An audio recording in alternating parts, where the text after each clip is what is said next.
Bonjour, je vous présente cet ouvrage. Zamiatine, nous autres.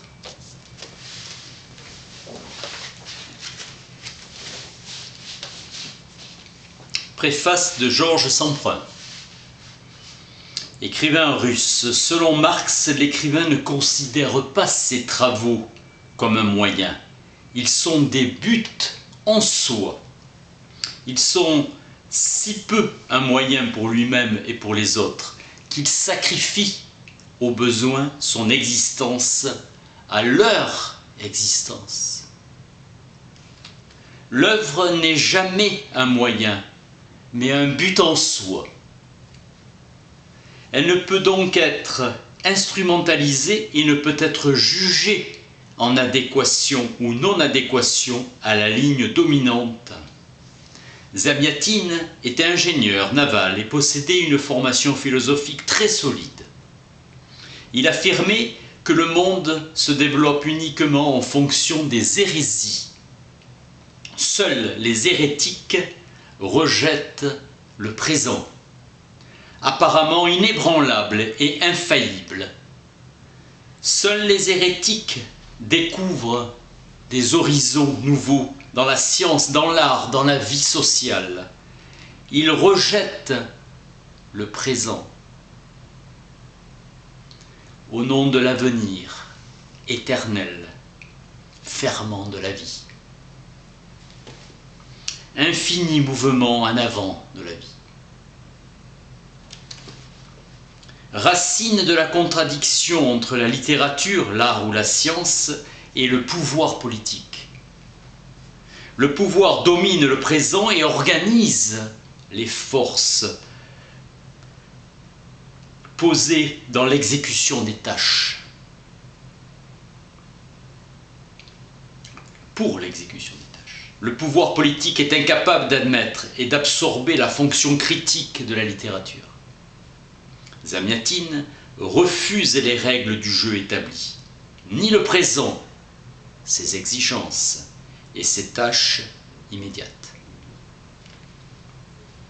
Précurseur de la littérature anti-utopique, anglo-saxonne, Le meilleur des mondes d'Aldous Huxley, et 1984 de George Orwell.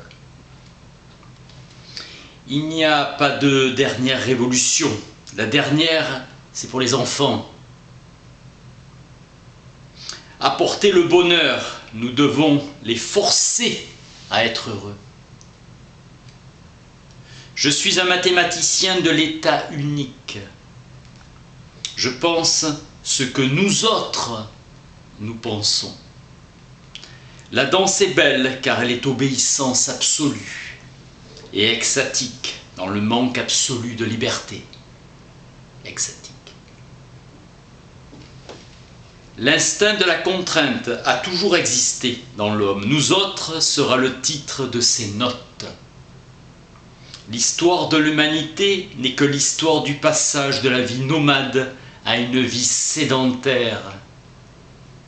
Le problème du bonheur n'a pas été résolu. Un des sages de l'Antiquité a dit que l'amour et la faim mènent le monde. La grande force de la raison purifie tout ce qu'elle touche. Les songes sont le signe d'une sérieuse maladie mentale. Les professeurs de religion servent un Dieu inconnu et absurde, alors que nous servons un Dieu sensé et parfaitement connu, l'esprit,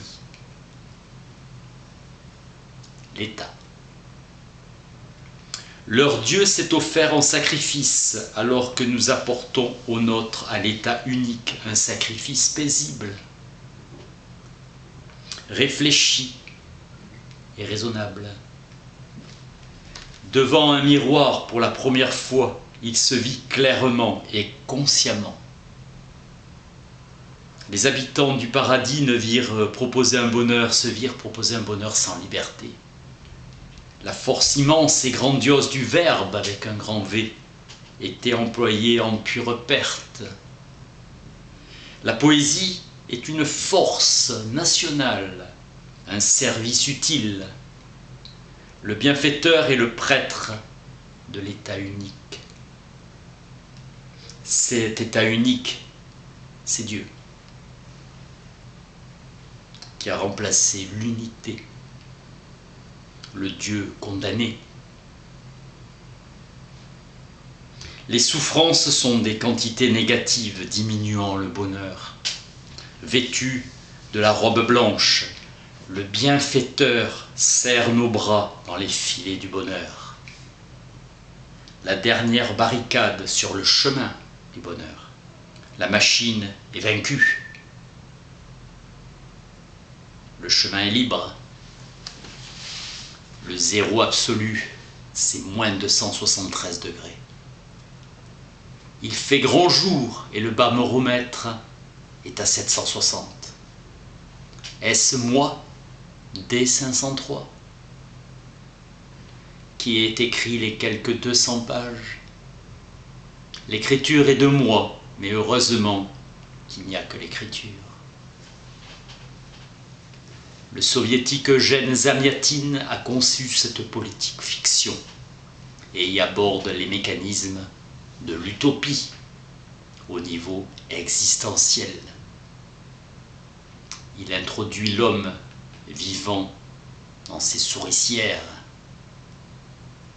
La porte poussée, Aldous Huxley et George Orwell vont s'engouffrer dans le corridor. Quel extraordinaire prophète que ce Zamyatin. Son oracle scrute les brumes de l'histoire.